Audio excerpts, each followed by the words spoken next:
పూరా లోకల్. ఆవిడ వాళ్ళు అంటా ఉంది, నేను బీసీల కోసం ఉద్యమం చేసినాను. మీకు ఎవరైనా గుర్తుందా ఆవిడ ఎక్కడుంది? మేము బీసీ చట్టం చేసినప్పుడు, రాష్ట్రంలో బిల్లులు చేసినప్పుడు ఎక్కడుంది ఆవిడ? ఏమైనా ఐడియా ఉందా మీకు? ఎక్కడుంది ఆవిడ? లిక్కర్ రాణి గారు జైల్లో ఊకలు లెక్క పెడతా కూర్చుంది. మేము కాంగ్రెస్ పార్టీ బీసీల కోసం వాగ్దానం చేసిన రోజున, మేము కాంగ్రెస్ పార్టీ బీసీల కోసం డ్రాఫ్ట్లు చేసి రిజల్యూషన్ చేసిన రోజున ఇక్కడ ఉద్యమం చేసి, ఎక్కడ ఉద్యమం చేసింది? జైల్లో చేసిందా? బీసీల కోసం తప్పించి ఉద్యమం చేసింది ఏ జైల్లో చేసిందో నాకు అర్థం అవ్వట్లేదు. ఎక్కడ చేసావమ్మా నువ్వు ఉద్యమం?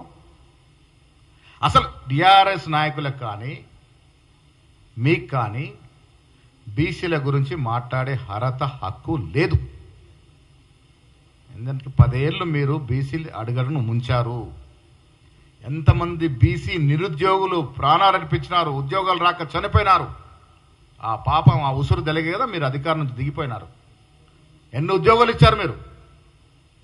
ఇదే నిరుద్యోగులు అడ్డం పెట్టుకొని ఉద్యోగం చేసి ఇలా నిరుద్యోగులు ప్రాణాలు అర్పించి వారి కుటుంబాలు రోడ్డున పెడితే 10 ఏళ్ళు అధికారంలో ఉండి 50,000 ఉద్యోగాలు ఇలాంటి పరిస్థితి మీకు. మీరు ఉద్యోగాలు ఇస్తే ఎంతమంది బీసీలకి న్యాయం జరిగేది? అది ఇవ్వరు.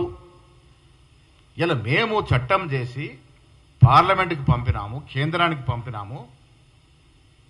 బీజేపీ నాయకులేమో దీని మీద మాట్లాడరు, దీని మీద స్పందించరు.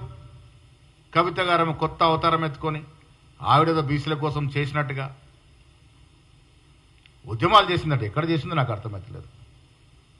అంటే ఒక మహిళ ఉండి మొత్తం రాష్ట్రంలో 2014 నుంచి 2018 వరకు క్యాబినెట్లో ఒక మహిళ లేకుంటే ఆనాడు మాట్లాడే చాతకాని నువ్వు ఒక సాటి మహిళల గురించి ఎప్పుడైనా గలమెత్తినవా?